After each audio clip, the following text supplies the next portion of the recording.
Hello, dear students, and let me warmly welcome you to this entirely new edition of the course of MEMS and microsensors for this year, which will take place in this online format. And let me activate the slides so that we start with the first class of the course. Overall, we will have 27 recorded classes. Let me move a little bit so that you can see better and watch better these slides. And let me give some forewords before we begin about, say, obviously the origin of this new format is not a specific desire of, making something different from what we did in the past years, but it is obviously motivated by, we all know, this situation of emergency. And obviously, let me first of all say that my thoughts, as well as I guess all thoughts of all professors in Politecnico di Milano, are obviously with those who were in the past months affected by COVID or are being affected by COVID in these days. We need to start again. We need to continue as we did in the past semester. And I'm sure that providing you with excellent didactics will be also a way to continue our lives without essentially surrendering to this kind of disease that has been affecting the world for the last few months. Okay, so a few words before starting this slides of the class, just to let you know which is the aim and purpose of this specific class, as this is the very first class. I would say that we have a triple purpose for today, which essentially is, first of all, that you get acquainted to this new way of teaching with recorded classes. Second, that we have an overview about the organizational stuff that is behind this kind of classes. So we will discuss about essentially how we will organize the course, how we will organize week by week the different activities, exercises, seminars, classes, review classes, and so on. And the third purpose is essentially to tell you a bit about the topics of the course, so that, as I guess there are here people who may be listening and are not sure on which course to attend, so I will try to let you know which are the contents of the course, and hopefully to convince you that this is a very, very interesting course and very, very state-of-the-art topics we will be discussing. So very, very useful also in the perspective of finding jobs and so on. We will discuss all of this during this first class. Okay, so I have essentially organized this class in the so-called 5W fashion. So we will discuss very, very quickly who are the essentially characters within this course, then what we are going to study. So I will first give you a quick insight. As you know, I use a pen over slides sometimes to highlight what I'm saying. So essentially, a bit about the topics of the course, essentially to let you understand what we are going to study if you will follow the course together this semester. Then the central part of the presentation will be a quick discussion of the organizational stuff, so where you find the videos, where you find the slides, where you find the solution of the exercises, when do the classes take place, and so on. And finally, a bit on why, so essentially why it is interesting to study microelectromechanical systems and more in general microsensors in the context of the everyday life of the world of today. Okay, so let's get started without losing too much time with the first part. I'm gonna tell you a few words about myself. As you know, I am Giacomo Langfelder. I have been an assistant professor since 2010, and then since 2018 I have been an associate professor, and throughout these years I have taught 3 different courses, starting with optoelectronic systems and digital imaging, then moving to MEMS and microsensors, and then in parallel, so in the second semester, not now, I am also teaching electronics fundamentals. I am also active in terms of research within the Department of Electronics, and my research is exactly focused on some of the topics that we're discussing in this course. So you will, I guess, sometimes see that I am passionate while I teach you these topics, because these are also topics I am doing research on, and essentially I am researching on innovative sensors both using the so-called microelectromechanical system, or shortly MEMS technology, or using the CMOS technology for digital imaging sensors. I leave you here, and I guess you can find them also on the Pauline website, my references. Just a warning, as written down on the bottom of the slide: if you have an urgent mail and you want to increase the chances that your mail is answered quickly, as we all get a lot of emails nowadays, I have arranged my email provider in such a way that if you put a specific keyword in the object of your email, this email is immediately redirected in a dedicated folder, which is dedicated exactly to emails from students. So I can easily see that there are new emails in that folder, and I can answer to the emails as soon as I can. I mean, sometimes we receive so many emails that sometimes they get lost. So if you want to exploit this feature, just put the keyword MMXX, which stays essentially for MEMS and microsensor, and then XX is 2020 in Roman numbers, as I guess you know. And in general, this is also the password of the course and of the slides, and whenever in the course you will need to put a password, that will be typically that password. Pay attention, that is case sensitive. Okay, so they're very easy to remember, I guess. Okay, then I will not be the only person teaching you this course. You will have a teaching assistant that will cover most of the exercises, probably not all the exercises. I will myself give you some of the exercises. He is Paolo Frigerio. He's, by the way, a PhD student in our research laboratory. He's a very clever guy, very good guy, speaks a very good English as well, so I think there will be no troubles with him. He already has some experience in as a teaching assistant. He did this in the past for the course of Professor Bonfanti, so Digital Integrated Circuit Design, and he also gave some seminars within this course, or within MEMS and microsensors, in the past years, so I believe it's well trained. Anyway, as for this course, is new as a teaching assistant. If you have any suggestions or complaint about what but also about what I do, we always appreciate suggestions and comments, and feel free to send us emails or to interact with us, not in pre-recorded classes, but in all other times that we meet live or face by face. Okay. And obviously you can also contact him at the reference that I have provided here, especially if you have questions about exercises. He may be the best person to answer your question on those topics. Okay, all right. And then obviously there's also you. I have not the final official numbers, because obviously some of you are still in the decisional phase for the study plan. But according to, say, last year's trend, I expect something like 80 to 90 new enrolled students, with some students from past years that still have to give the exam, and usually about 20% of new enrolled students come from abroad.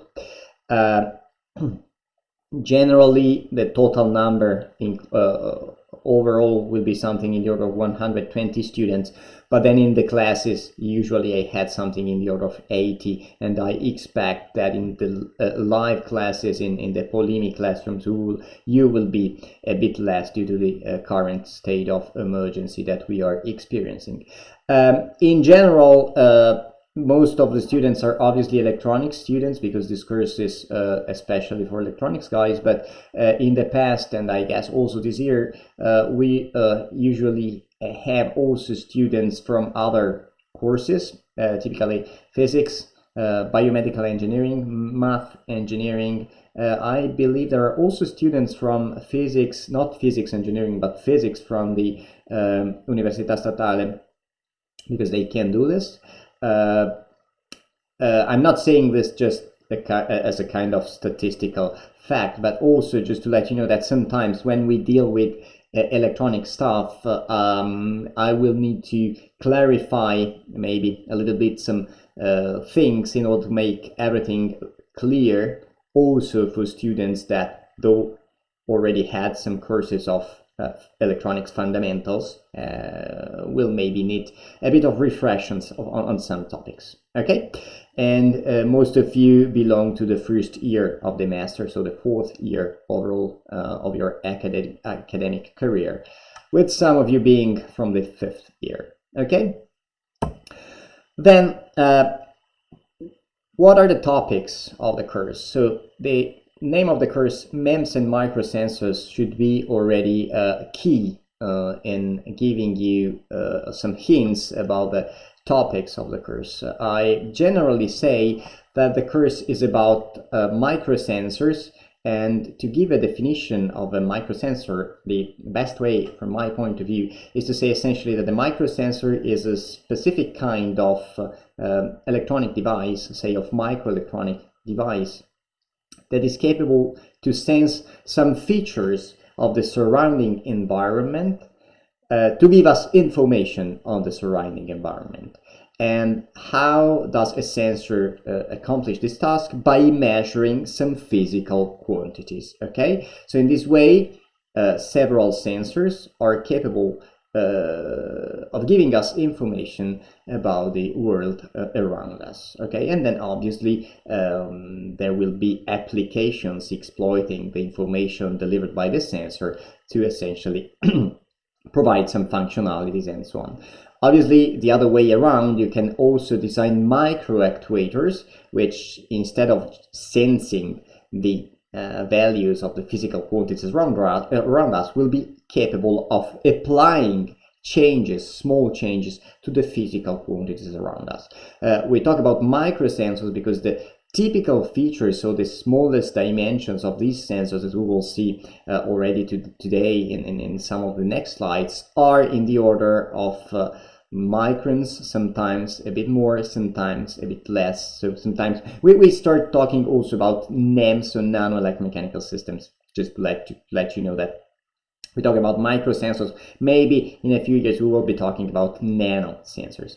Okay, and there are several technologies through which you can fabricate and conceive sensors. We will be focusing, as we did in the past years, on two mainstream technologies for sensors fabrication. One is known as microelectromechanical systems, shortly MEMS, and the other one is known as complementary metal oxide semiconductors, so CMOS technology, which I guess several of you, I would say almost 100% of you, probably already heard about CMOS, not for sensors but for integrated circuits.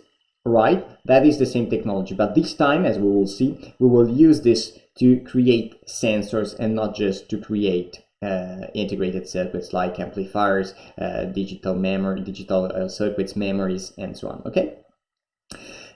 While I guess that probably less than 20% of you already heard about MEMS, and I hope you will be anyway fascinated by both these technologies. Okay, all right. And why do we need to study this? Because essentially, whether you know this or not, you are using sensors in every single day of your life, I would say probably almost every single minute, because you have a lot of sensors in your mobile phone, you have a lot of sensors in your car, you have a lot of sensors everywhere in the room where you are listening to this video, and so on. And the challenge, as we will see in the very last part of this class, is related to the fact that in the next years, the number of sensors that will be surrounding us in the environment will be even larger, and as a consequence we look for better performance. Better performance means smaller size, for instance, so miniaturization, the capability to read very tiny changes in the physical quantity that we want to measure, so performance improvement, or the other way around, the capability to sense very large changes in the quantities that we want to measure. And then we want these sensors not to consume our battery. For instance, if you take the example of a mobile phone, we do not want that our battery runs down quickly. We want the battery to last a lot of time, so we need that these sensors consume a small amount of current and in general a small amount of power. Okay, so all these challenges, as we will see, typically create and generate some interesting trade-off in dimensioning the sensors and the related electronics, which will be several times probably the most interesting feature around the capability of designing the systems formed by the sensor itself and the electronics to read out the sensor. Okay. When I was saying that in a few years we will probably have even more sensors in the world surrounding us, I guess that you probably have heard about concepts like IoT, so Internet of Things, or the new the fourth industrial revolution, or Industry 4.0, and obviously we are all expecting to have autonomous cars and other concepts like sensors ubiquity. All these big trends, big concepts are driven by the fact that we need more sensors in the environment around us, okay? And are somewhat the drivers of the technological developments for sensors that we will see, that we are seeing and we will see in the years to come. Okay, all right? After this general definition, let's have a better look at the specific topics that we will deal with in the course. So essentially we will discuss about MEMS sensors, so sensors fabricated with the microelectromechanical system technology. We will see that there will be different types of sensors that we can design. We will start discussing inertial sensors. I will give you a couple of examples already today. We will also study magnetic sensors, so sensors of magnetic field, and also sensors of time, so essentially oscillators and resonators. Together with the sensor itself, to have the system working properly, obviously we need to read out the information, typically some electrical information that these sensors can deliver, and thus we will need to exploit some specific electronics. We will see that several of the sensors that we study are capacitive sensors delivering some charge at the output, some electrons essentially. So we will need to design suitable electronics interfaces to capture even very tiny quantities of electrons, to read out them properly, to filter them, to improve their signal-to-noise ratio, and so on. So we'll need to study some capacitive sensing interface and associated electronics. Then for what concerns the CMOS technology, this is used especially for what we call digital imaging sensors. So this is an example of a very old camera. By the way, this is the first camera, the camera that went to the moon, if I'm not wrong. So it's a Hasselblad 500C. Here we're using it for some experiment with very, very innovative sensors, but the camera is very, very fashioned in terms of its shape and so on. But we're going to study, don't worry, we're going to study modern digital imaging sensors. Especially, I guess you all hear about the term pixel inside the digital cameras. We will study what a pixel is, how it performs the conversion from light into electrons, and which is the electronic at pixel level that we use to convert this charge into an electrical signal and then store it in a memory and so on. Additionally, we will have some computer-aided design classes. This year, as I will tell you later, these classes will be taught remotely, exploiting the fact that you will be all allowed to have a license, a full license of a specific software that is used for sensor design. So I hope this will be as well exciting. In terms of, say, splitting this into a pie chart, the description of MEMS sensors will take probably almost half of the course, with the electronics that go alongside them that will also take a reasonable part of the course, while the discussion of CMOS, digital imaging sensors, and the associated electronics typically takes something between 1/4 to 1/3 of the entire course, and classes obviously will take just a small portion. Okay, so that's more or less the overview of the course. And then now I'm gonna tell you a bit more about MEMS sensor first, and then about CMOS sensors. Instead of starting from how these sensors are made, I start from the applications to let you really understand that you know this or not, but you are using these sensors. So if you have a mobile phone in your pocket or on the table you are sitting at in this moment, it may be interesting for you to know that probably there are something like 3 to 10 to 15 MEMS sensors inside your mobile phone. We use them, as we will see, to measure motion of the mobile phone. So we need what we call inertial sensors, so sensors of linear and rotational motions, which are accelerometers and gyroscopes. You typically have you may have also a pressure sensor inside your mobile phone. Anyway, you for sure have a sensor of acoustic pressure, which is a microphone essentially, inside the phone. So that's another sensor. And some electronic circuits that you have inside the phone, you may have some filters which are made by MEMS technologies. In the years to come, it will be likely that you will have also some optical tilting element fabricated with MEMS technology. Have also some CMOS sensors, but we will discuss this later on.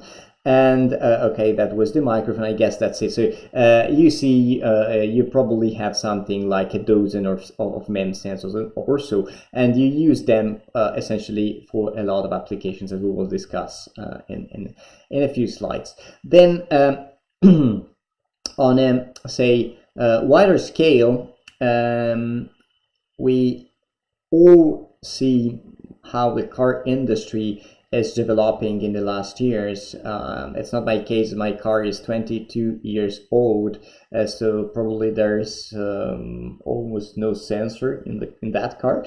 But if you go around and look at how the cars are improving in the last years, that's impressive. And this is also due to the capability of embedding inside cars a lot of sensors.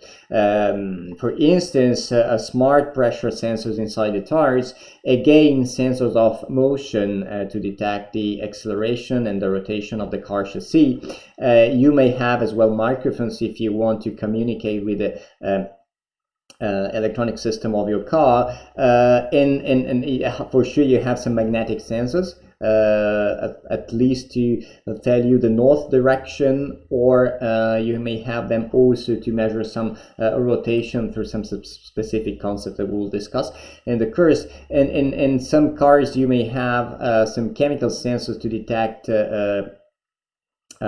gases out of the combustion process that occurs in the car. And then you for sure have some, if you, at least for sure, it depends on how old your car is, but if you have those kind of park assistance, for instance, or lane detection, lane crossing detection features, you for sure have some imaging sensors or ultrasound sensors, and we will discuss as well this.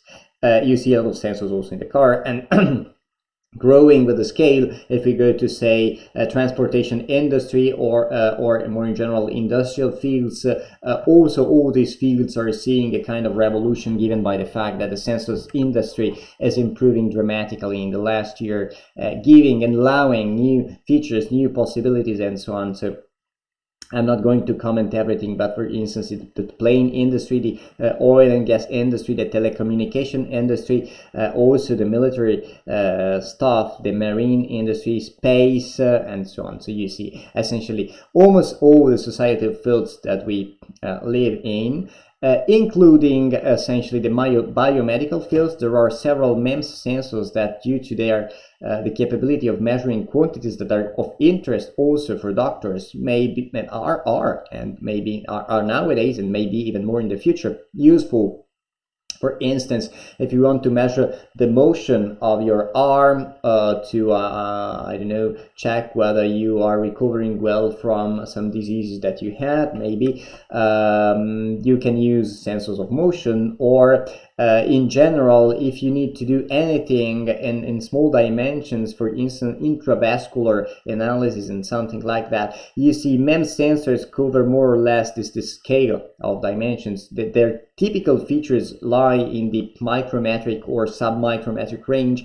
The entire system can be a few hundred microns up to 1 millimeter in size, but in such a small dimension it can deliver, as we will see, exceptional performance that allow revolutions in several fields of the society, including this biomedical field. To let you have an idea, this is the size of the HIV virus, which is essentially more or less the same size of the COVID virus. So essentially, you see that with features in this submicrometric scale, we are essentially approaching that range of size. Okay, I will give you also throughout the course a couple of examples of where MEMS sensors are used in the biomedical field, and I hope this will stimulate also biomedical engineering that are attending this course. Okay, now. Okay, I have told you, or maybe you are wondering, okay, he has told us a lot of stuff about the applications, but in the end, what a MEMS sensor is? This is the question. I will give you, obviously, you will learn this throughout the course, but I will give you a couple of hints in the next slides. By the way, I have narrated to you all the applications in a kind of what I call an increasing degree of required reliability. So sometimes you see that the same type of sensor is used in different fields, but maybe it appears earlier, maybe 5-10 years earlier in the consumer field than in, for instance, the biomedical field, and in between it appears in the automotive and industrial fields, because obviously whenever you design a new technology, you need to be sure about its reliability. So the consumer field is typically the field where the required reliability is lower. I give you a very simple example. If the accelerometer is inside my mobile phone fails, so breaks, and doesn't give the right information on the acceleration, okay, I'm unhappy, but it's not dramatic. Conversely, if that accelerometer does not work to activate the airbag in your car, that's a big problem. So you see that the degree of reliability that you require for this application is much larger than what you require for this application, and even more if you go to these kind of applications and then to the biomedical field. Okay? Now, let's go back to the question I was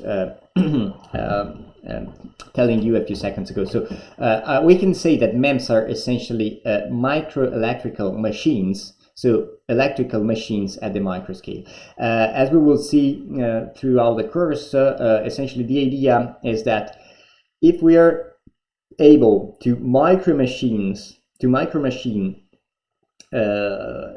some materials, and in particular it will be silicon, as we will see, in such a way that we can create objects for which we have at this small scale some parts that can move under the action of physical forces. For instance, if you look at this video, you see that to give you an idea, those squares that you see here are some holes in the structures, and their size is in the order of 2 microns by 2 microns, and the structure is just moving by, say, a few microns or so. If you can control this motion or carefully read out the motion that the structure undergoes under the effect of an external force, then if you can measure through the changes in the electrical quantities that develops in the structure this motion, then you will be able to recover the information on the force that generated this motion, as we will discuss shortly throughout this first classes. And you have an incredible chance to measure tiny forces and thus to measure physical quantities with a very, very good precision and resolution. This is, by the way, a realistic structure that we have used years ago, essentially for the design of MEMS, in light of the design of MEMS accelerometers and gyroscopes. This is the second one, so the structure here is more a kind of demonstrative structure of the capabilities that the microelectromechanical industry can reach. It's actually not really something that is used. Well, this is a picture of one of the first 3-axis gyroscopes, so a sensor of angular rate that I think was embedded in one of the first iPhone, it was probably iPhone 3 or iPhone 4 if I'm not wrong, and as a consequence, I guess you know why we call this microelectromechanical system technology, because essentially micro, because of the size, we are designing structures where the features are in the micrometric or submicrometric range. Electro, because essentially under the effect of the force that we want to measure, these structures will deliver an information which is contained essentially in the change of an electrical quantity. It might be a charge, a voltage, a current, but it will be an electrical quantity. That is what we will need to read out with our electronics. Mechanical, it's obvious, we have some mechanics there, something that is moving and so on. And system, because the system is, the device works overall if there is not just the generation of electrical quantity, but also if we can properly read out that. So we need some electronics to complete our overall system. Some trends, as I was saying, is to go even lower in terms of size, feature size. This is an example of an accelerometer that is exploiting, I guess you see here, there's a scale. So from this point to this point is 3 microns, which means that the minimum features, so the minimum dimensions that you see here, are in the order of say 200 nanometers or something like that, which is also the dimension of the beam that you see here. And this is something that we're using in one of the gyroscopes that we're researching on in our lab. Okay, and now this slide aims at essentially letting you understand very, very easily how we can effectively get a change in an electrical quantity when we have an external force acting on our micrometric structure. Let's follow this example. So you have to imagine that the structure is typically packaged inside, say, a plastic package or a ceramic package, or in general will be inside a housing, okay, just represented by that red stuff.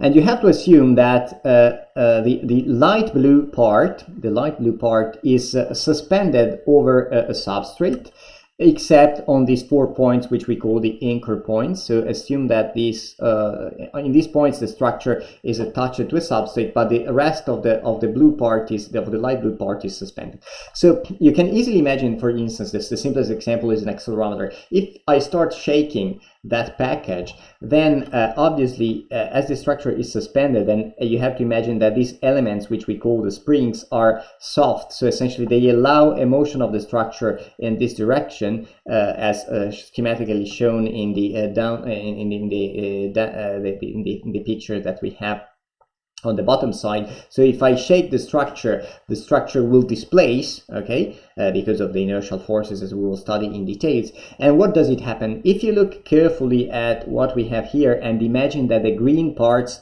so these parts here are fixed, so they are not moving with respect to the substrate, so they move together with the substrate, they are rigidly connected to the substrate.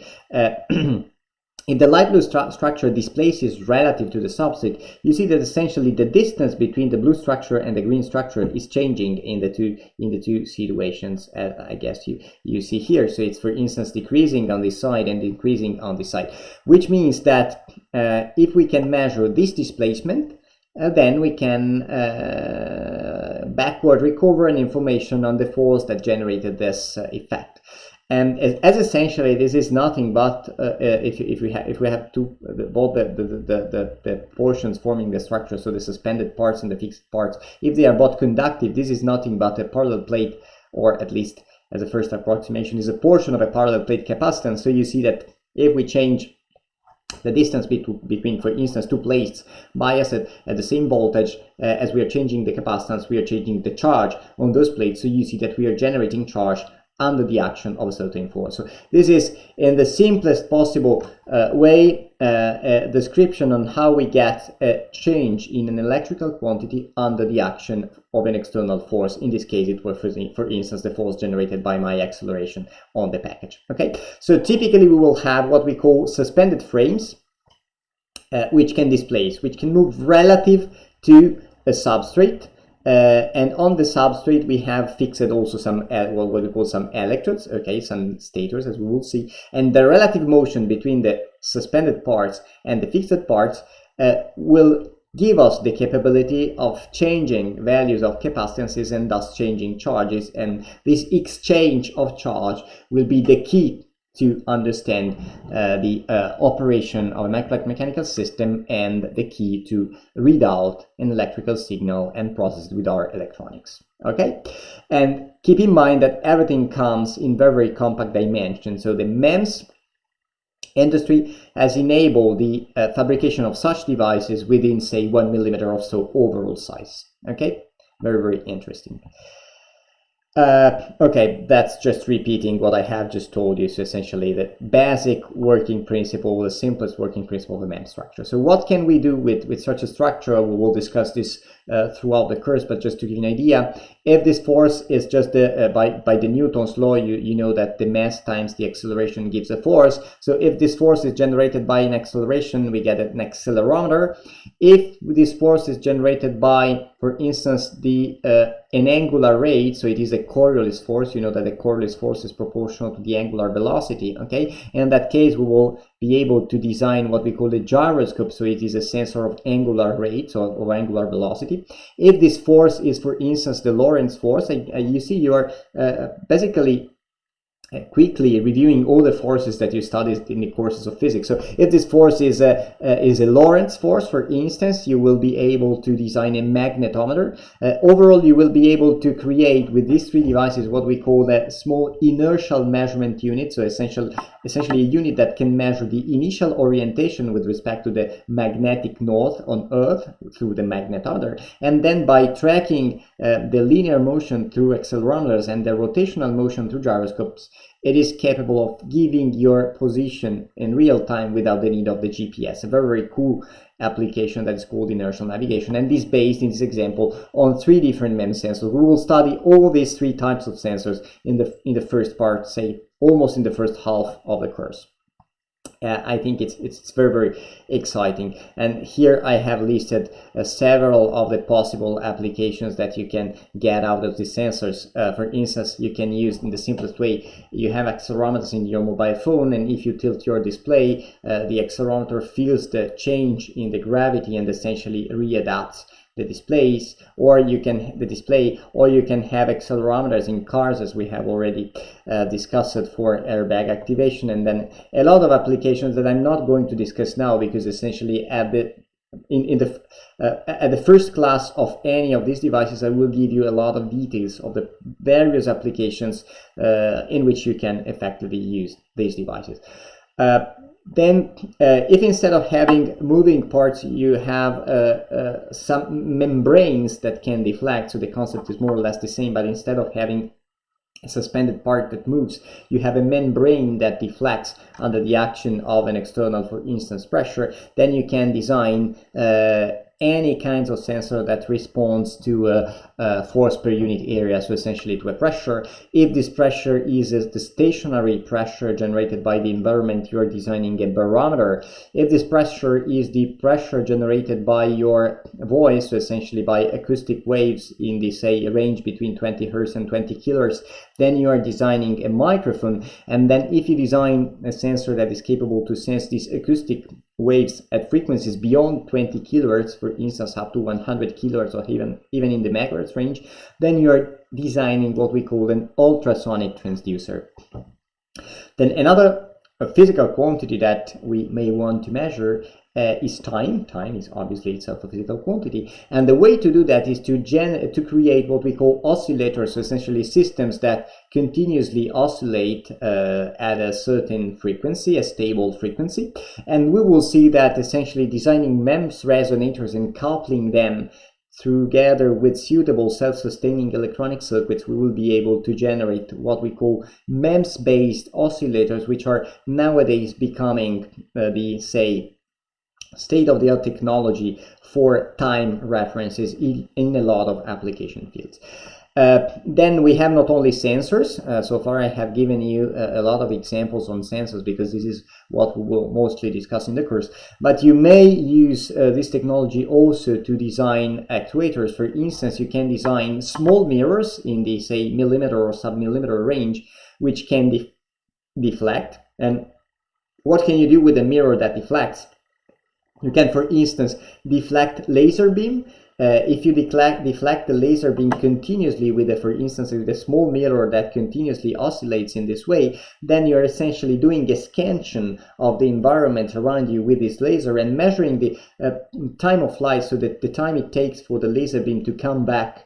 If it hits an obstacle, for instance, then you're doing what we call a LiDAR or 3D imaging measurement, and this is, for instance, one of the applications of this kind of MEMS micrometers. It's still a MEMS. It's not a sensor. It's an it's an example of an actuator, and I am measuring this right now because probably in the upcoming years we will see a real boom of these devices, of these micrometers, for a lot of different applications, again in consumer, automotive, and biomedical fields. Okay, all right. And then, as I was saying before, coupled to each of the sensors that we will study, we will need to develop suitable electronics. Obviously, this is a course of electronics, so we will need to know how to make the system properly operate together with its own electronics. According to what I have just told you, we will need sometimes some drive electronics whenever we want to actuate, so use our MEMS as actuators, but also, as we will see, also in some sensors you sometimes need to actuate some parts. So we will need to design some actuation electronics in terms of applying voltages or currents. For instance, we have mentioned briefly the fact that we design magnetometers by measuring the Lorentz force. I guess you all know that the Lorentz force acts in presence of a current flowing, so we'll need to design stages that apply properly a current in such a way to exploit the Lorentz force. Then we will for sure need to design what we call sense electronics, and if we use capacitive sensors like those that I have shown you before, obviously we will call this capacitive sensing interfaces. And we will study a few different topologies depending on whether the sensor is operating at low frequencies, so what we call a quasi-DC sensor, or if the sensor is operating at large frequencies as an amplitude modulated sensor. That is something that we will discuss later on during, the next classes of the course. While doing this, we will always keep an eye about the trade-offs that arise in trying to optimize the design of these sensors to satisfy the requirements of all the different applications for which the sensor is designed. And especially we will keep our eyes open on noise, so the minimum values that we can measure for the physical quantity that we want to measure, and power consumption. So obviously if you can achieve the same performance with lower consumption, that's better because your battery lasts longer, okay? And then we will also study circuits that form what we call oscillators, so essentially self-sustained circuits where you will see we combine an electromechanical, so a microelectromechanical resonator with a self-sustaining circuit to essentially deliver a signal that continuously oscillates in time at a specific frequency, which is essentially dependent on the specific MEMS resonator that you're using. Okay? To summarize, the goal of the course about the MEMS part is for you to have a basic understanding of the working principle of various types of sensors, then an advanced knowledge and understanding on how to design the overall system, how to optimize the sensor, how to optimize the electronics, but without doing this separately for the two domains, but conversely, understanding which are the trade-offs in designing the sensor and the electronics. For instance, if you design the sensor in one way, the electronics will need to do something. If the sensor is different, the electronics maybe needs to do something different. So there will be trade-offs and interactions in the design. That's why I call this a co-design of the sensor and of the electronics. Okay? And to an even larger degree, I would be glad if you understand in general which are the key features around the sensor, be it a MEMS sensor or not. And typically, these key figures will be represented, as I have already told you, by noise, by the bandwidth, so the maximum frequency of the physical quantity that we want to measure, for which essentially we are still capable of measuring this physical quantity. Then the linearity, so how our measured signal deviates with respect to the ideal linear behavior between input and output. And then what we call the full-scale range, which is the maximum value of the physical quantity that we want to measure, and then some stuff related to non-idealities like offsets and so on. We will discuss these quantities for MEMS sensors, but I would be very, very glad if at the end of the course you realize that whatever the kind of sensor that you design, you will always have to essentially deal with these quantities. Okay, all right. Then the say final third of the course, so we'll probably spend 2/3 of the course on MEMS sensors. The final third of the course will be dedicated to CMOS sensor, and in particular to digital imaging sensors based on CMOS technology. We will essentially introduce what I call the digital imaging pipeline. The digital imaging pipeline, you can see this as essentially the fantastic journey that a photon does after it's generated by a source, can be the sun or a light bulb or anything like that. After being generated, it will travel some distances. It will be reflected by an object, typically the object that you want to take the picture of. After being reflected, it is so lucky that it is captured by the lens of our imaging system, so the lens of your mobile phone or of your camera. And then after being focused by the lens, it is impinging on your imaging sensor. We will focus our attention especially on the imaging sensor, so on the process of charge generation after photon absorption, and we will see how to form a pixel out of this phenomenon, so how to be able to read out with some electronics the charges that are generated, how to how to be able to understand the color of the essentially of the photons that are reaching our camera, and how in the end to essentially deliver an image that is a faithful reproduction of the object that we are capturing. So in order to do this, we will first study what we call the anatomy of the pixel, which is typically formed by two macro elements. One is the sensor, which, as we will see, is a photodiode of not just a basic photodiode, it will be an advanced type of photodiode, and a second essentially macro part, which is the electronics that is used to process the charge that is gathered by the photodiode. And we will discuss this in the context of both say semi-professional digital still cameras or DSC, and also in the context of essentially what is now becoming the standard, which is what we call mobile photography, so photography made by mobile phones. Okay, so a bit deeper in the topics that we will deal with, we will need to first of all put everything in the context. I mean, when we take a picture with a digital imaging sensor, as you have seen in the former slide, essentially this is a complex system. So to be able to properly design the sensor, we need to know what happens around, and in particular what happens in terms of imaging optics, because the optics is itself non-ideal. It causes some non-idealities, and we will need to understand these non-idealities in order to properly design the sensor. So we will quickly review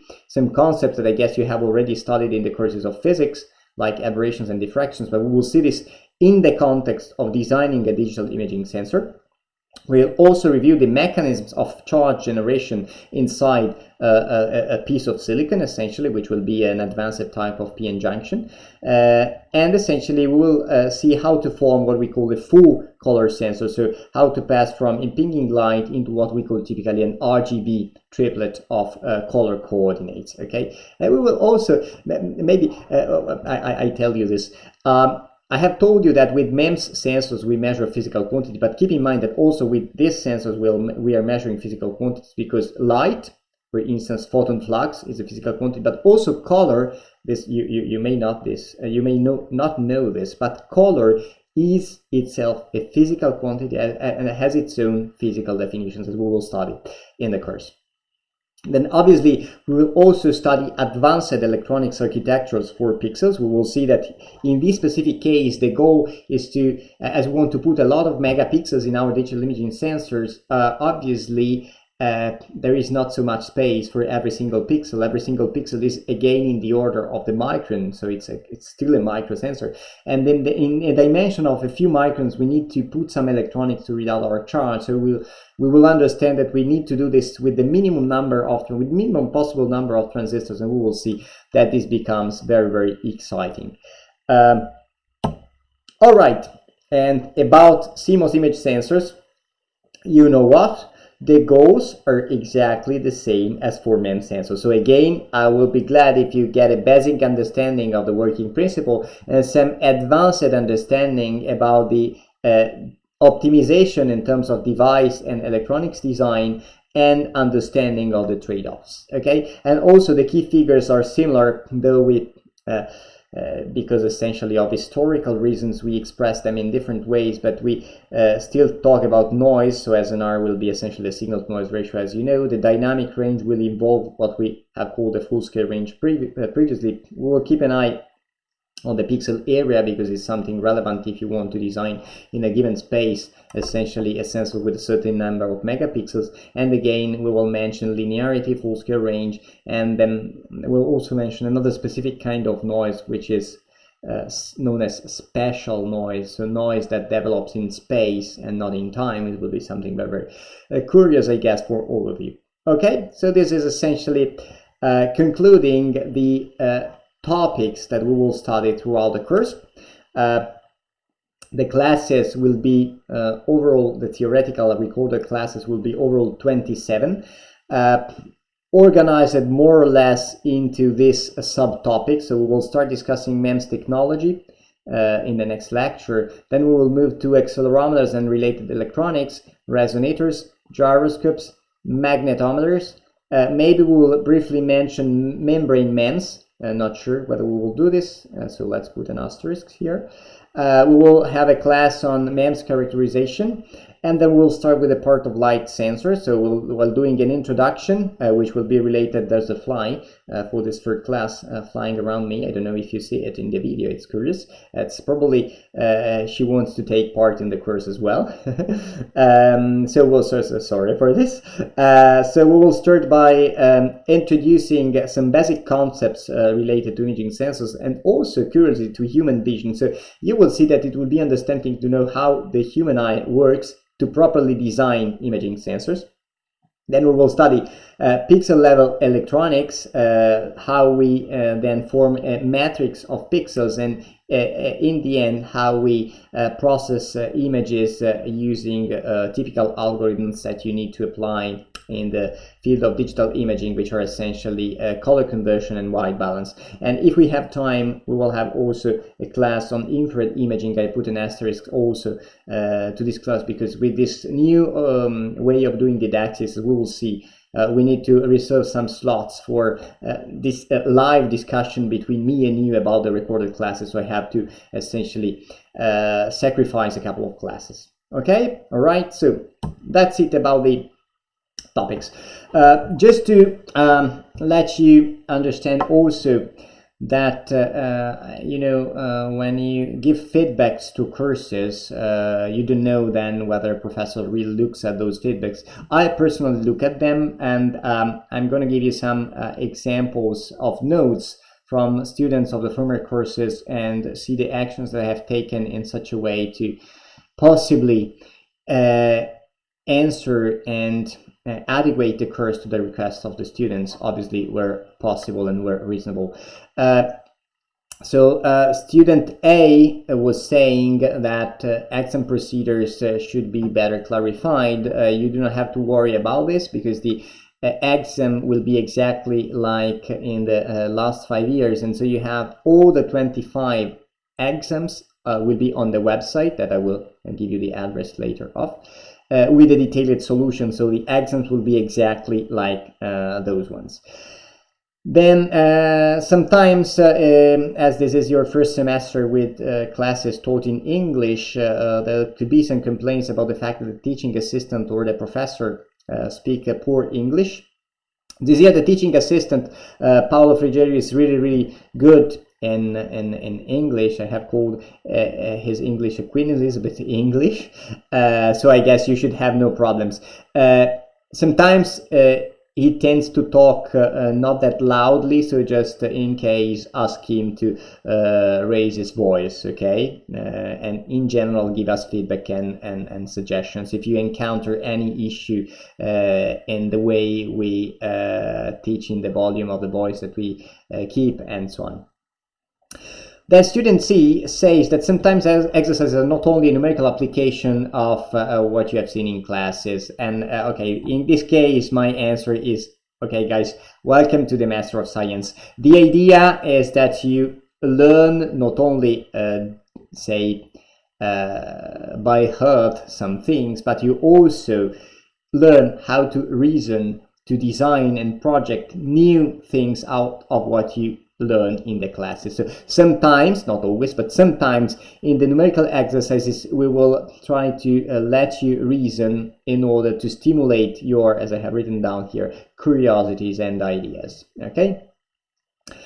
Then I can skip this. I mean, sometimes we will review very quickly some background, but typically, if that is the case, it is a background that I am sure that you already had. For instance, we have seen that for sensors, we will need to quickly review things about concepts about aberrations and diffractions. I'm sure that all of you have seen this stuff.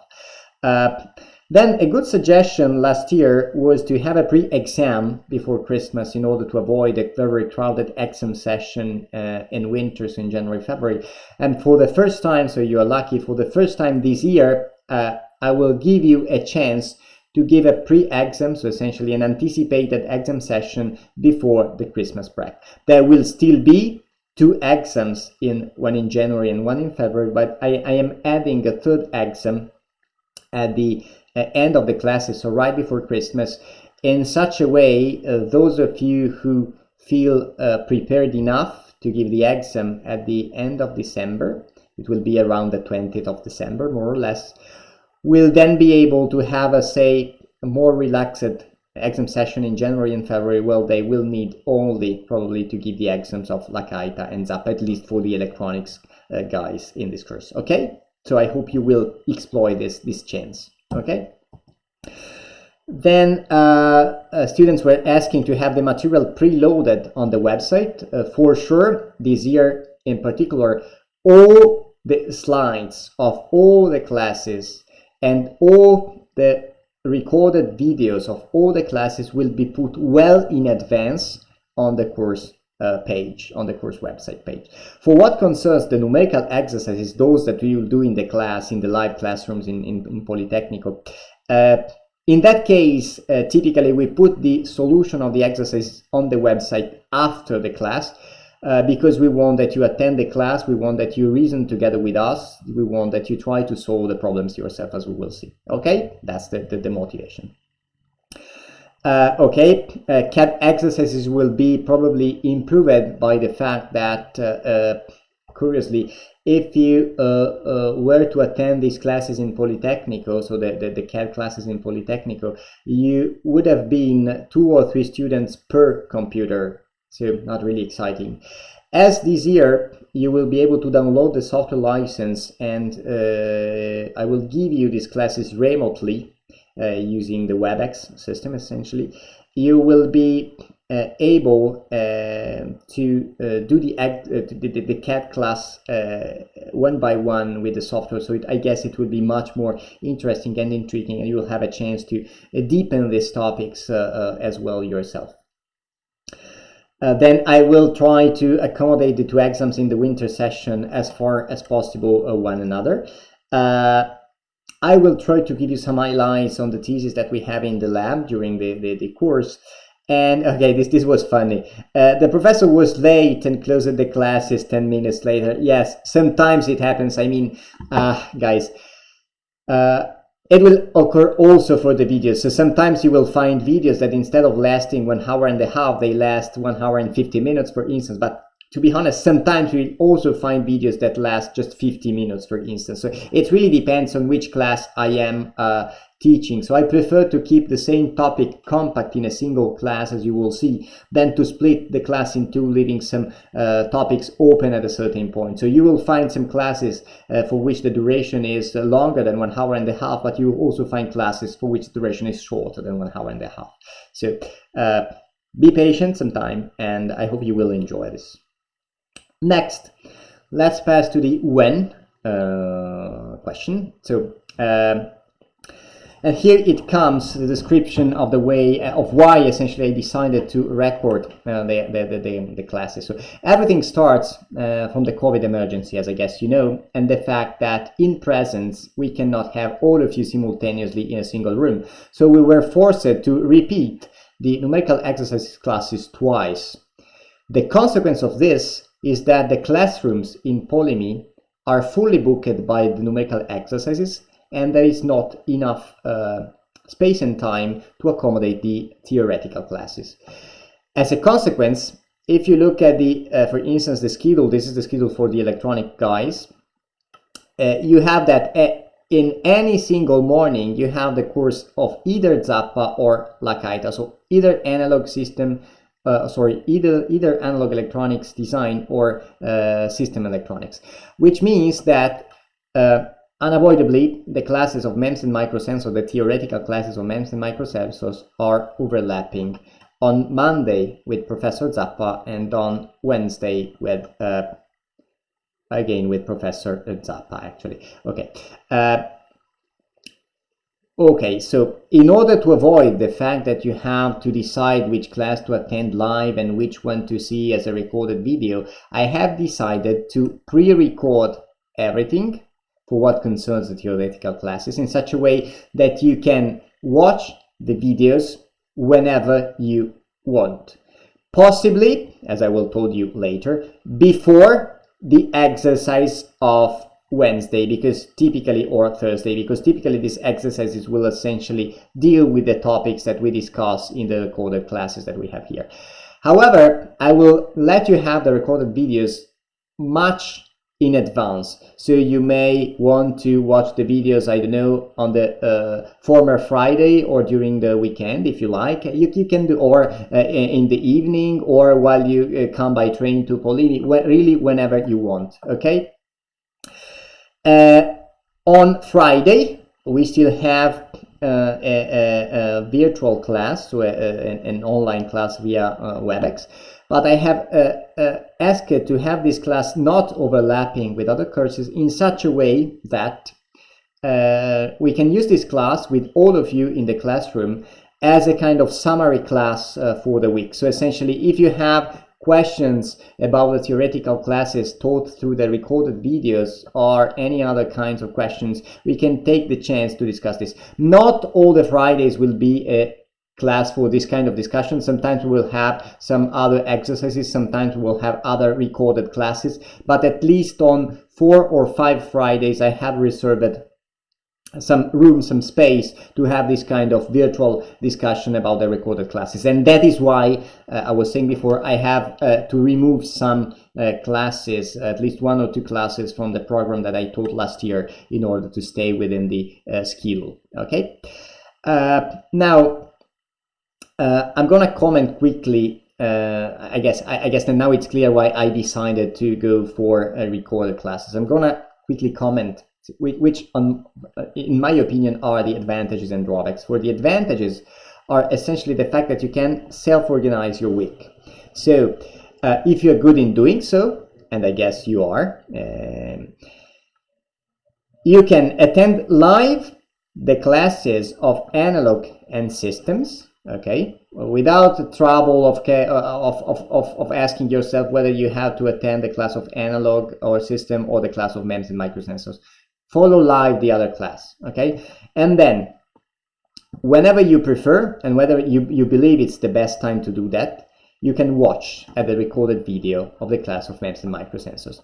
I repeat, if you're good in organizing yourself, as the classes will be given well in advance, you can even say, go ahead the schedule, okay? So watch the classes well before their nominal date on the schedule on the calendar, okay? Then I guess that the quality of this video is much better than the quality that we experienced, for instance, in the past semester while teaching live classes. You perfectly know sometimes the internet connection can be lost, or the voice cannot be heard perfectly, or there is some lag between the voice and the, for instance, between the voice and the signs that I take on the slides with my pen. So forget all of this, and I hope that you will have the highest possible quality, okay? If there's something unclear, you can always quickly rewind and repeat. So quickly go back and listen again to what I am saying and understand that hopefully at the end. If anyway anything remains unclear, I suggest that, my suggestion is that you use exactly the same approach that you use in standard classes. So while you watch these videos, take notes exactly as you were doing in classes, okay? And if you have questions, write down those questions, and then you will ask me those questions during the classes dedicated to discussions, okay? Or via email, or we schedule a Zoom or Teams or WebEx meeting, whatever you like, okay? Then also, as we will see in several of my registrations, you will see some animations in the slides, in the PowerPoint slides. In the past years, so without recorded or registered classes, students were complaining about the fact that they only had the printed slides, so they were not able to rewatch the animations. This year, with the recorded classes, you will also be able to watch this animation just by watching again the video, okay? Because sometimes these animations will help in understanding some concepts, so it's good that you can watch them again as animations, not just as something that is printed down. Then another strange pro is that this is a novel way of teaching, and maybe there will be other interesting surprises that I cannot foresee at this moment, okay? Then there are also some cons. Honestly, the only drawback that I see is that there is no live interaction between me and you. That from my side, it's a pity, because I love to have your feedback about about the things that I am saying during a class. I hope I can keep my way of teaching active, passionate, and lively throughout the course, even if I don't have you in front of me. Okay? If I can do this, then the only drawback that remains is the fact that you cannot stop me and ask a question. But once again, we will try to solve this drawback if you write down the questions that you have and ask me those questions in the dedicated classes. So we will anyway have some moments of interactions, and we will fully exploit those moments to try to solve this problem. And the other cons is exactly like this pros. So essentially, this is a novel way of teaching. There may be also undesired surprises. I hope there will be none of the surprises. To let you know, I have already registered almost 18 classes now, and I haven't found big surprises in doing the registrations so far. The quality is good. I think my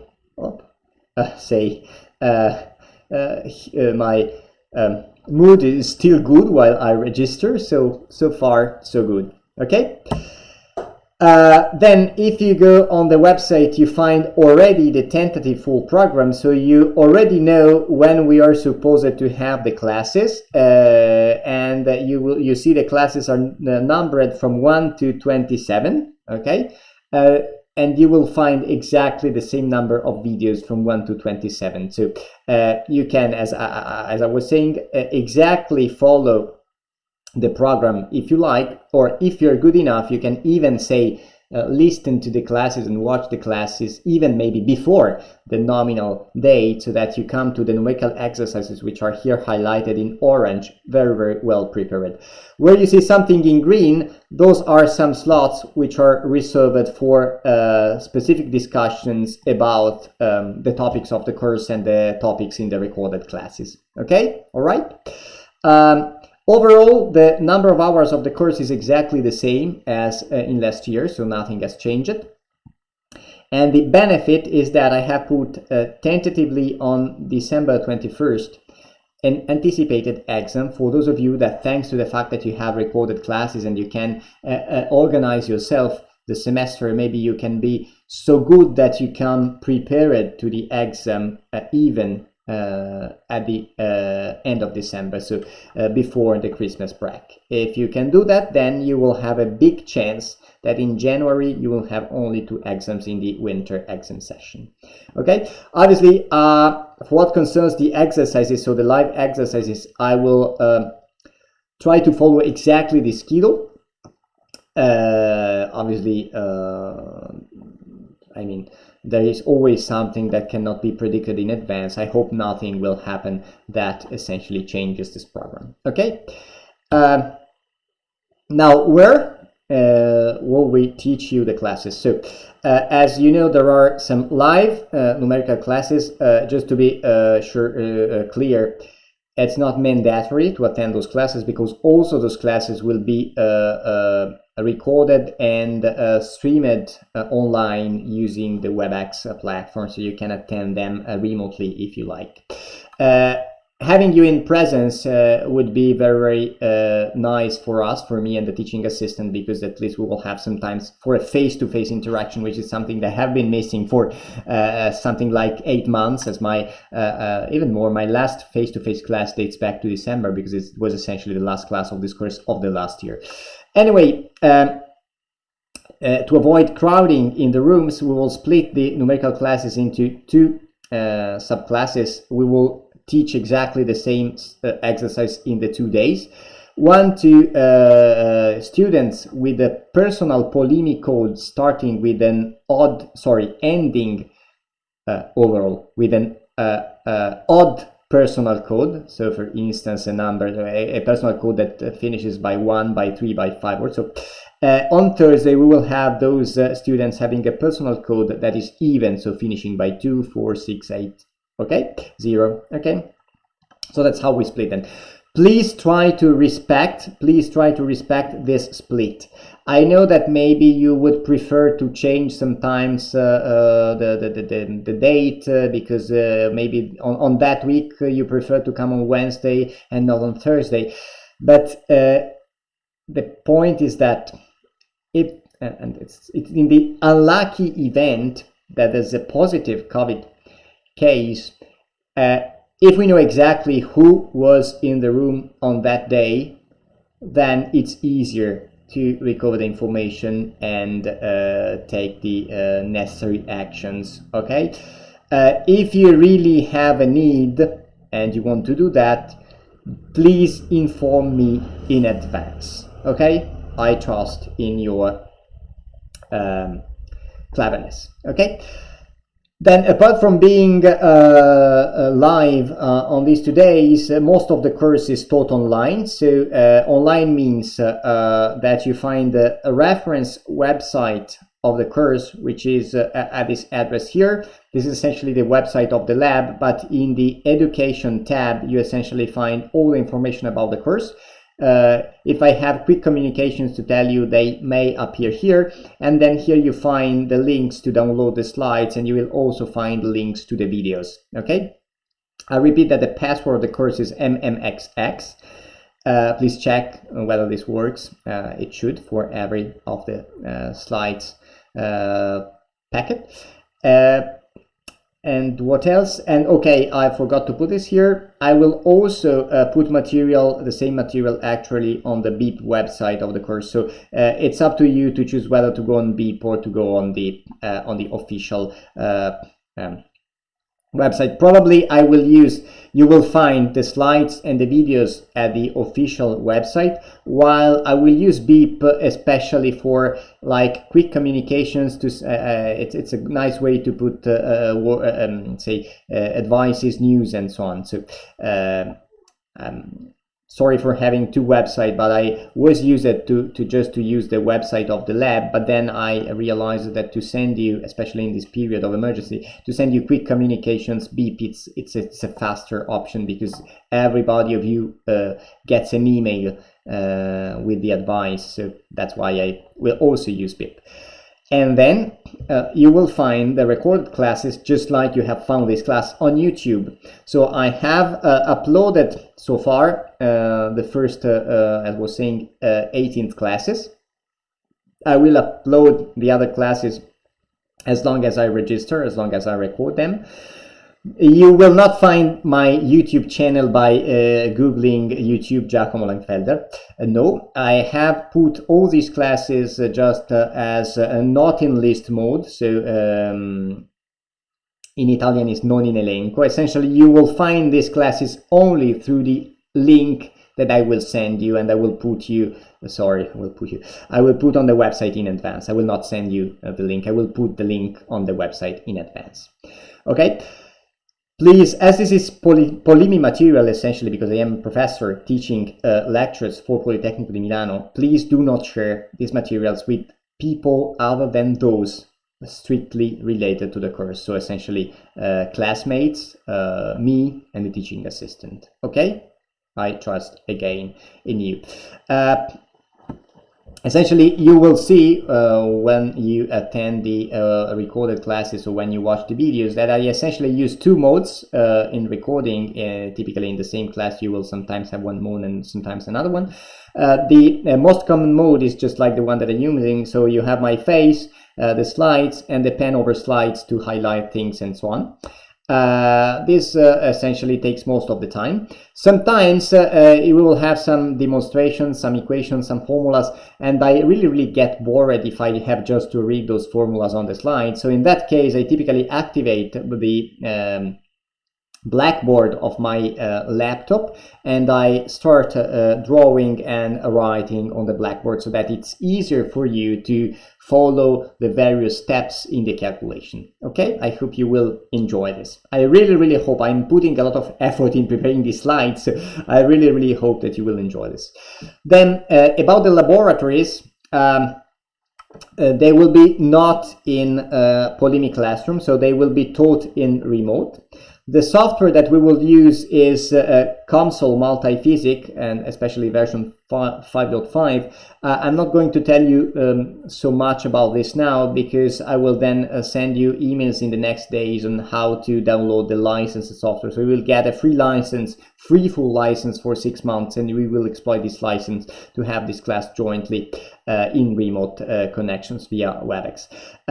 You will see that the idea of this and the aim of CAD classes is to let you know that though we have theoretical means to design and optimize sensors, as we will see through the theoretical classes, typically at the end, to refine and optimize your final sensor design, you need to rely on CAD softwares. Okay, just like you need to do for electronics. It's the same. You can study your transistors with theoretical equations, but then if you really want to design a circuit, you will have a software that simulates that. Okay, you will not do everything entirely with your hands. The same is for sensors and the electronics that we discuss about in this course. And I hope you will enjoy this seminars, because this CAD classes, because they will be the idea is to have them like a complement to classes and exercises. For instance, we will discuss some specific topics in an exercise, and we will verify whether our predictions are correct by using CAD classes in essentially a more detailed sensor design approach. Okay, the only suggestion for this class is that as they essentially it typically takes some time to set up the software, start up everything, and so on. So typically we lose some time in doing nothing. So as the classes last 2 hours, as typically classes last 1 hour and a half with the, say, academic quarters that we take off. For the CAD classes, this will not be true. So typically I'd prefer to have these classes lasting more time, because essentially it's also, guys, it's a more relaxed activity. So it's not something that distracts you, okay? So please be in, if the class starts, for instance, at, I don't know, nominally 2:15 in the afternoon, please be by 2:10, for instance, in the class, and the class will typically end at for instance 4:15 instead of ending at 4:30. Okay, so essentially 2 full hours of class. And obviously, as you have the chance to get this free license for 6 months, if you wanna do yourself some training and do more than what we simply do in these 4 CAD classes, you are obviously free to do that and invited to do that, encouraged to do that, okay? All right, then the final part of this class is essentially to motivate a little bit also on why is it good for you to have a course on MEMS and microsensors. So the idea is that, as I hope you have understood from the first part of this class, there is a big importance of sensors and both MEMS and CMOS sensors for the community in several societal fields. So in other words, several fields of the society will improve and will get benefit from the improvements of sensing technologies. Okay, we have seen a lot of examples, and we'll see more in a few slides. Additionally, also in terms of economic growth and possibility to find jobs, the sensing industry is representing nowadays more than 10% of the revenues of the entire integrated circuit industry, and the forecasts see this percentage increasing, growing in the next year. So accordingly, chances to find jobs will increase. Okay, specifically for you now, the importance of knowing about MEMS and digital imaging sensors, obviously to learn new things, new interesting things, because essentially, guys, we deal with objects that you use in your everyday life. So you should be, I guess I am curious to know how the things that we use in our everyday life work, and I hope you are curious too. Then obviously you need this to pass the exam in the end, and as I was saying, there are a lot of job opportunities in this field. Let me repeat once more the incredible number of applications that you find both for the MEMS sensing technologies and the CMOS sensing technologies. I'm gonna do this using this 2 nice drawing taken from the website of essentially this company that's mentioned here, which is doing a kind of historical review of the growth of sensing technologies related to the needs of the society. So the first big wave of sensors essentially was born with the very first electronic machines, like a very early stage PC, mobile phones, laptops, and so on. And we call this the first wave. Then we had the second wave, which is the wave essentially of mobile applications. So most of things were driven by mobile phones, but also by, for instance, drones, these kind of features like earphones and so on. And then what we expect is that there will be a third wave starting more or less, say, in these days, and going on for something like 15 years or something like that, where all the concepts of sensing will be applied to innovative fields like robotics, autonomous cars, virtual reality, smart industry, and so on. So you see that essentially it's a kind of never-ending growth. After the first wave, we had a second wave. After the second wave, we expect a third wave. Similarly, for what concerns the CMOS industry, as interesting to see also in this case, which are the forecasts on a smaller time scale in this case, starting from more or less 5 years ago, where essentially we had photography applied say at the highest level in mobile phones. Now we see that we're needing more and more imaging sensors in cars, because obviously if we want at the end that the car drives alone, so an autonomous car should be aware of the surrounding environment. So we need to have webcams all around and the car, and obviously also artificial intelligence that processes this image and let the car know what's around, what's going around, and so on. Then obviously also in other platforms like drones or cameras or augmented reality, robots, they themselves need to have cameras and so on. So you see that also in this case, the number of applications that we foresee in the upcoming years is very, very large. You find also more details on the types of applications, from gaming to robotics, from stabilization in cameras, laptops, automotive, security, biomedical applications, tablets, and if you look also for CMOS, go back to CMOS industry, essentially here we move from applications where you have what we call high volumes and low cost. For instance, you have a very, very large number of imaging sensors sold, because you sell a lot of mobile phones every year.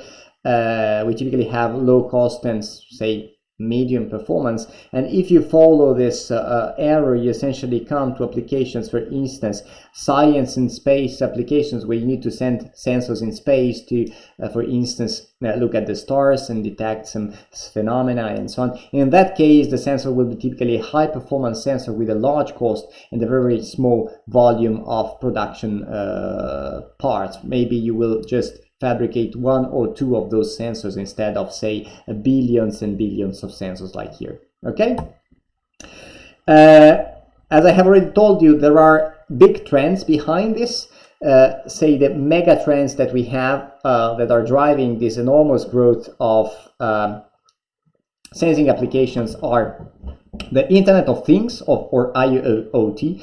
I'm not sure if you know exactly what IoT means, but while the internet that we are using, or we were using up to a few years ago, is essentially a network between people, so I use internet to communicate with you. In the IoT concepts, internet is used by objects to communicate with other objects. For instance, my car can communicate with another car in the self-driving features, or my washing machine at home can communicate with my, I don't know, with my mobile phone, or my medical sensor here can directly communicate with the computer of my doctor to update the database and so on. Okay, that's the concept of IoT, and as I guess you see from this example, you know from these examples, it requires more and more sensors and around.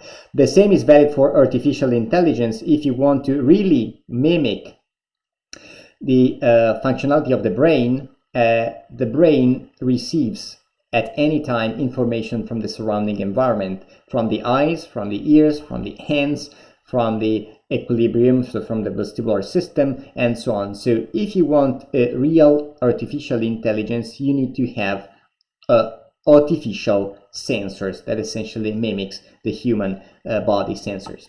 And then 5G, so essentially extended telecommunications as well, needs new timing references and so on. So all of this drives then all the societal fields, as I have already told you, from mobile to automotive to medical, industrial, defense, telecommunications, and so on. Okay, so you see every single societal field is permeated by the need of having more sensors. And obviously this reflects also in benefits from the economical point of view for companies that work in the field of sensors. So this is the general trend of the MEMS market. This is a forecast of 2016 based on essentially real data up to this point, and then predictions from this point on. Predictions has been well respected up to 2020. Typically, the semiconductor industry do not feel crisis. For instance, the crisis of 2009 was not felt by the IC industry, and so far also this COVID crisis has not been filled by the IC industry. The same is true for imaging sensors. Also, in this case, you see that there's a huge increase in the market of sold parts. These are $1 billion. And I'm not just telling you this as an economical fact, but just to let you know that obviously, if a specific sector is doing good, typically you will have a lot of job opportunities in that sector. So that's why. And the even better news is that unlike for memories and digital circuits, for which most of the IC market has moved to Southeast Asia because the cost of fabrication, for instance, in Taiwan, Singapore, China, Hong Kong is much lower. What concerns the sensing industry, we have a lot of companies that still have their headquarters in Europe, and even better, we have a lot of companies having their headquarters in Italy, and even better, we have a lot of companies having some, at least, if not headquarters, at least design centers in Milano. I can name at least 4 companies. So ST has its own headquarters, say, few tens of kilometers from Politecnico in Agrate Brianza. They are developing billions of sensors for a lot of companies, Apple, Huawei, Samsung, and so on. They sell a lot of sensors for those companies. The same is true for Bosch, which is a German-based company, but they now have a design center for MEMS and related electronics in Milano. The same is true for InvenSense TDK. Essentially now this has been was bought by TDK a few years ago. Now they have a design center in Milano, and hopefully more to come. There's a company, a new company also in Padova, working on MEMS filters for 5G applications. So just to give you some examples, you see really interesting that there will be also a lot of job opportunities, and I hope some of you will be the engineers of the future, giving shape to the future through the shape that you give to these MEMS and CMOS sensors. Okay, so I have listed here some of the companies based in Europe, and you see that 2 of them are essentially among the leader. They are on the podium of the, say, companies working in MEMS in terms of revenues. Okay. Then finally, a few details on the material. So I will just provide the slides, the videos, and you will find the numerical solutions of exercises discussed in very deep details. Okay, from my point of view, this is more than enough to understand the topics of the course. Nevertheless, I have listed some books here, but I really do not recommend to buy them. Only if you are really interested on a specific topic, you can look for the corresponding book in this list. But really, there is no recommendation to buy any of these books. The material that we are going to provide, me and the teaching assistant, will be more than enough, I'm sure, to study and to pass the exam. Okay?